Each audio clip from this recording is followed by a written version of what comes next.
Praise lord హల్లెలూయా. దేవాది దేవునికి స్తుతి స్తోత్రములు కలుగును గాక.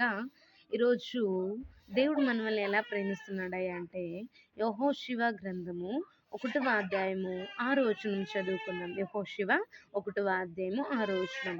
నిన్ను విడువను, నిన్ను ఎడబాయను, నిబ్బరము కలిగి ధైర్యముగా నుండుము. దేవుడు ఏమంటున్నాడంటే ప్రియులరా, నిబ్బరము కలిగి ధైర్యముగా ఉండుము. దేవుని ప్రేమ విడువని ప్రేమ.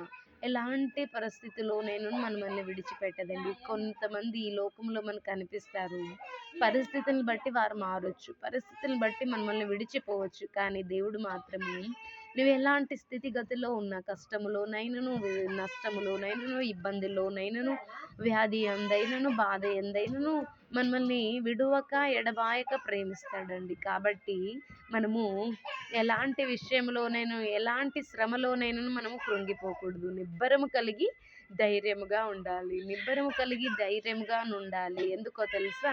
దేవుడు మనల్ని విడువకుండగా ఎడబాయకుండగా మనతో ఎల్లప్పుడూ తోడై ఉంటాడు. కాబట్టి ఆయన మనతో ఉన్నాడని నమ్మి, ఆయన మనలో ఉన్నాడని నమ్మి మనం నిబ్బరము కలిగి ధైర్యముగా ఉండాలి. ఎలాంటి శ్రమలోనైనను భయపడకూడదు, ఎలాంటి వ్యాధి అందైనను భయపడకూడదు. ఎందుకంటే దేవుడు వాగ్దానం చేశాడు, విడువను ఎడబాయను, నిబ్బరము కలిగి ధైర్యముగా నుండుము అని చెప్పింది. కాబట్టి మనం ఏ విషయంలో కృంగిపోనక్కర్లేదు. ఎందుకంటే మన దేవుడు మనకు వాగ్దానం చేశాడు. వాగ్దానం చేసిన దేవుడు నమ్మదగిన వాడు.